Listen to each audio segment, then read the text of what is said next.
दोस्तों, एक दिन की बात है जब कर्ण मेरी बड़ी बहन रेखा दीदी से उनके कमरे में गुपचुप बातें कर रहा था। मैं उस वक्त खिड़की के छोटे से रोशनदान से छिपकर उन्हें ताक रहा था। मौका देखते ही मैंने अपने फोन के कैमरे से उनकी कुछ तस्वीरें खींच लीं। कर्ण, जो हमारे पड़ोस में रहने वाला एक नौजवान चित्रकार है, अक्सर रेखा दीदी से छिप छिप कर मिलता था। मुझे उनकी यह गुप्त मुलाकातों का राज पता चल चुका था। इसीलिए तस्वीरें लेते वक्त मैंने खास ख्याल रखा, फोन को साइलेंट पर रखा और कैमरे की आवाज को भी बंद कर दिया। उस समय मेरे पास खुद का कोई बढ़िया कैमरा फोन नहीं था, तो मैंने अपने दोस्त से उसका फोन उधार लिया था। तस्वीरें खींचने के बाद मैंने उन्हें अपने लैपटॉप में ट्रांसफर कर लिया और दोस्त के फोन से सारी तस्वीरें हटा दी। फिर मैंने दोस्त को उसका फोन लौटा दिया। इसके बाद मैंने एक फोटो एडिटिंग टूल का इस्तेमाल करके तस्वीरों की चमक को थोड़ा बढ़ाया, ताकि रेखा दीदी और करण के चेहरे साफ तौर पर नजर आए। फिर मैंने एक रंगीन प्रिंटर से उन तस्वीरों को छाप लिया। अब मुझे बस सही वक्त का इंतजार था। मेरा इरादा था कि इन तस्वीरों को रेखा दीदी के सामने लाकर उन्हें डरा दूं और अपनी बात मनवाने के लिए मजबूर करूं। मैं ऐसी परिस्थिति का इंतजार कर रहा था जब कर्ण शहर से बाहर हो और रेखा दीदी घर में अकेली हो। मुझे डर था कि अगर रेखा दीदी को पहले ही भनक पड़ गई कि मुझे उनकी और कर्ण की सच्चाई पता है, तो वो कर्ण को बता देंगी और दोनों मिलकर मुझसे ये तस्वीरें हटवाने की कोशिश करेंगे। इसलिए मैंने हर कदम सोच समझकर उठाया, ताकि उन्हें मेरे प्लान का जरा भी अंदाजा न हो। लगभग 2 महीने बाद वो सुनहरा मौका आ ही गया। करण एक हफ्ते के लिए अपने गांव गया था और रेखा दीदी घर पर अकेली थी। उस दौरान मम्मी को भी कुछ दिनों के लिए गांव जाना पड़ा था और पापा अपने ऑफिस के काम से शहर से बाहर थे। अब घर में सिर्फ मैं और रेखा दीदी रह गए थे। मुझे लगा कि इससे बेहतर मौका नहीं मिलेगा और मैंने फौरन अपनी योजना पर काम शुरू कर दिया। मैंने रेखा दीदी की तस्वीरों को एक लिफाफे में डाला और उस पर उनके पति का नाम लिख दिया। मैंने ऐसा जताया जैसे ये लिफाफा डाक से आया हो। उस दिन जब मैं कॉलेज से लौटा तो लिफाफा हाथ में लेकर घर में दाखिल हुआ। मैं सीधा रसोई की ओर गया और वहां से रेखा दीदी को पुकारा। वो अपने कमरे से बाहर आई। उस वक्त वो नीले रंग का गाउन पहने हुए थी। उन्हें देखकर मेरे दिल की धड़कन थोड़ी तेज हो गई, लेकिन मैंने खुद को संभाला और लिफाफा उनके हाथ में थमाते हुए कहा, दीदी, ये बाहर रखा था, शायद डाक वाला छोड़ गया है। रेखा दीदी ने थोड़े आश्चर्य से लिफाफे को लिया और उसे गौर से देखने लगी। मैं पास की कुर्सी पर बैठ गया और बोला, देखो ना दीदी, ये किसका हो सकता है? उन्होंने जवाब दिया, पता नहीं, ससुराल से तो ऐसा कुछ नहीं आता। फिर उन्होंने लिफाफा खोला और अंदर की तस्वीरें निकाली। जैसे ही पहली तस्वीर पर उनकी नजर पड़ी, उनकी आंखें चौड़ी हो गईं और चेहरा एकदम पीला पड़ गया। वो डर से कांपने लगी और कुछ बोल नहीं पाई। मैंने धीरे से पूछा, क्या हुआ दीदी, सब ठीक तो है? वो चौंक कर मेरी तरफ देखी और उदासी भरे लहजे में बोली, हाँ। फिर जल्दी से कहा, शायद ये उनके लिए आया है, मैं इसे संभाल लेती हूँ। ये कहते हुए वो तेजी से अपने कमरे की ओर चली गई। उनके जाने के बाद मुझे थोड़ा सुकून मिला। मैं सोचने लगा कि अब आगे क्या होगा। रेखा दीदी ने तस्वीरें देख ली थीं और उनके चेहरे से साफ पता चल रहा था कि उन्हें गहरा धक्का लगा है। शायद वो मुझसे अपनी भावनाएं छिपाने के लिए कमरे में भाग गई थीं, लेकिन मैंने अपनी योजना को आगे बढ़ाने का फैसला कर लिया था। अब मुझे अपने इरादे को पूरा करना था। हालांकि मन में थोड़ा डर और उत्सुकता दोनों थी कि आगे क्या होने वाला है। फिर मैंने आराम से खाना खाया और अपने कमरे में जाकर बिस्तर पर लेट गया। मैंने सोचा कि रेखा दीदी को थोड़ा वक्त देना चाहिए, ताकि वो अपने आप को संभाल सके। अगले 2 घंटों तक मैं बस यही सोचता रहा कि अब अगला कदम क्या होगा।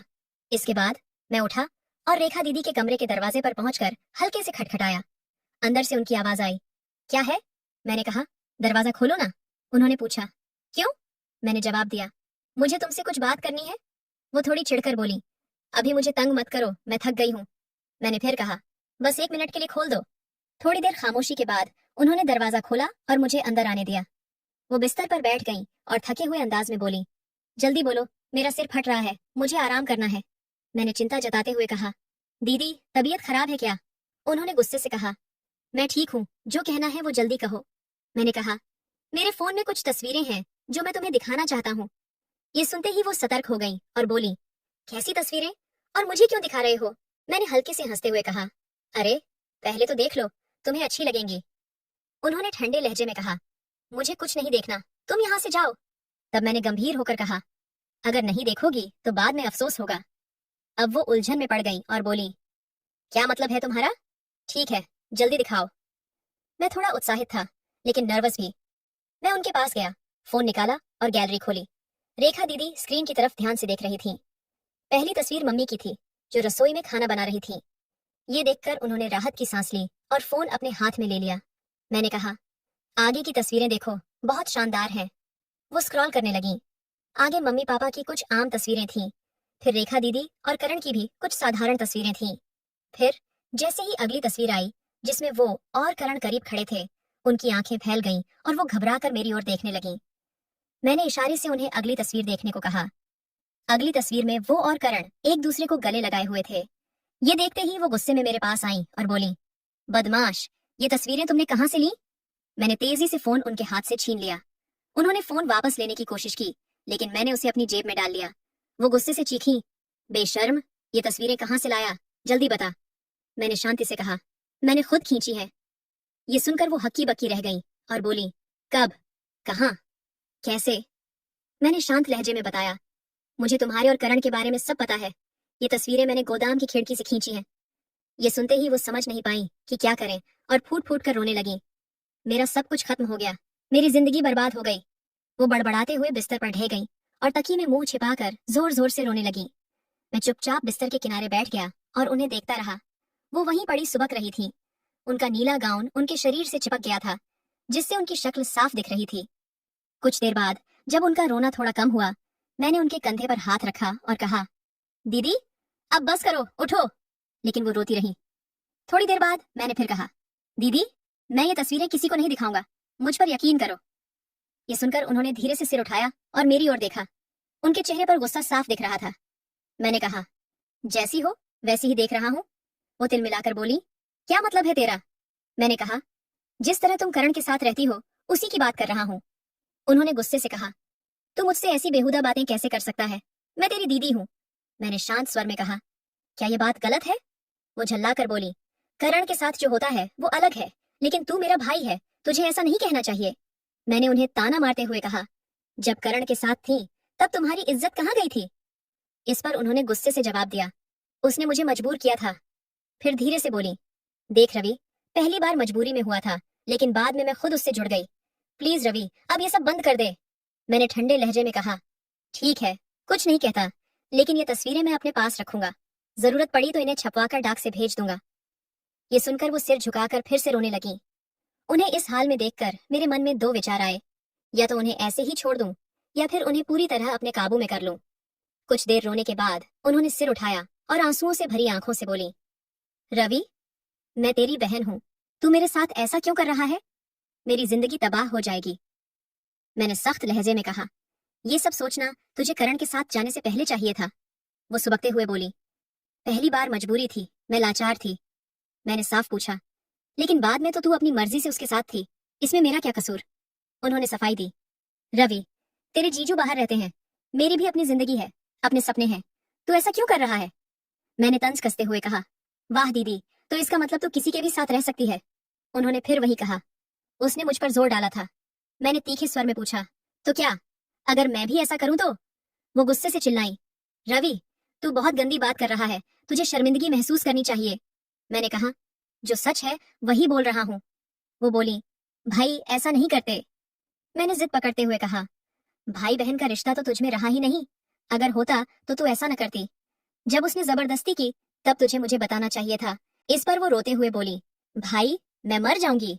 मैंने सख्ती से कहा, दीदी, इससे कुछ नहीं बदलेगा, सच तो सामने आएगा ही। फिर वो रोते हुए बोली, तू मुझसे बदला ले रहा है, इसलिए ये सब कर रहा है। मैंने कहा, मान ले ऐसा ही है, बहन है तो क्या? जब तू किसी और के साथ रह सकती है तो मुझे क्यों रोकती है? अब वो और जोर से रोने लगी। उन्होंने अपना चेहरा हाथों में छिपा लिया और सिसकियां भरने लगी। लेकिन मैं अपने इरादे से टस से मस नहीं हुआ, क्योंकि मैं पीछे हटने वाला नहीं था। करीब 20 मिनट बाद उन्होंने रोना बंद किया और मेरी तरफ देखते हुए बोली, तू सचमुच मुझसे वो मांग रहा है जो अनमोल है? मैंने कहा, हाँ दीदी, अगर तू चाहती है कि ये तस्वीरें किसी को न दिखे तो तुझे मुझे देना होगा।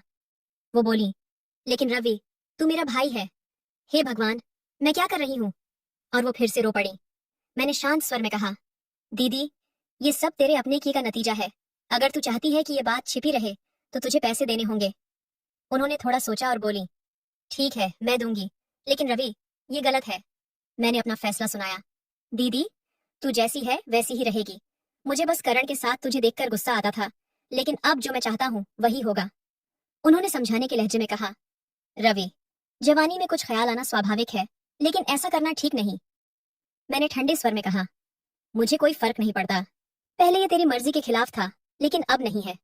वो गुस्से से बोली, तू मेरा भाई है, ऐसी बातें कैसे कर सकता है? मैंने थोड़ा तेज आवाज में कहा, जैसे तूने करण के साथ किया, पहले मना किया, फिर खुद मान गई। मतलब तुझे सब पता था? अब वो थोड़ा संभल चुकी थी। उनकी बातों में रुकावट थी, लेकिन लग रहा था कि उन्होंने सच को स्वीकार कर लिया है। मैंने हल्की मुस्कान के साथ कहा, हाँ, मुझे शुरू से सब पता था। वो शक भरी नजरों से बोली, मतलब तू शुरू से मेरे पीछे पड़ा था? मैंने कहा, कुछ ऐसा ही समझ ले, और ये तस्वीरें मेरे पास सबूत की तरह रहेंगी। अगर तुझे लगता है कि मैं इन्हें तुझे दे दूंगा, तो ये भूल मत करना। वो घबरा कर बोली, प्लीज रवि, इन्हें जीजू को मत भेजना। मैंने पूछा, तो तैयार है ना? उन्होंने हार मानते हुए कहा, मेरे पास और कोई चारा है क्या? मैंने कहा, बिल्कुल नहीं, तुझे तैयार होना ही पड़ेगा। फिर मैंने धीरे से उनका हाथ अपने हाथ में लिया। उन्होंने मेरे हाथ की ओर देखा, फिर मेरी आंखों में देखा। हम दोनों एक दूसरे को घूर रहे थे। उनकी आंखें लाल थीं और चेहरा सूजा हुआ था, लेकिन वो मुझे हमेशा की तरह आकर्षक लग रही थी। थोड़ी देर की चुप्पी के बाद उन्होंने मेरे हाथ पर अपना हाथ रखा और बोली, रवि, मैं तैयार हूँ, लेकिन मुझे थोड़ा वक्त चाहिए। ये कोई छोटी बात नहीं है। मैं इसके लिए अभी तैयार नहीं हूँ। मुझे थोड़ा समय दे, मैं बहुत थक गई हूँ। उनकी बात सुनकर मैं सोच में पड़ गया। फिर सोचा, उन्होंने हाँ तो कह ही दी है, अगर उन्हें थोड़ा आराम करने दूं तो क्या बिगड़ जाएगा? इससे वो मानसिक रूप से तैयार भी हो जाएंगी। मैंने कहा, ठीक है दीदी, तुम आराम कर लो, मैं 2 घंटे बाद आता हूँ, लेकिन तब कोई बहाना नहीं चलेगा। फिर वो करवट लेकर तकिए में मुंह छिपा ली। मैं चुपचाप कमरे से बाहर निकल गया। बाहर आते ही मैं खुशी से उछल पड़ा। मेरा मकसद पूरा हो गया था। तभी उनके कमरे से आवाज आई, रवि, रुक जा। मैंने मुड़कर पूछा, क्या हुआ दीदी?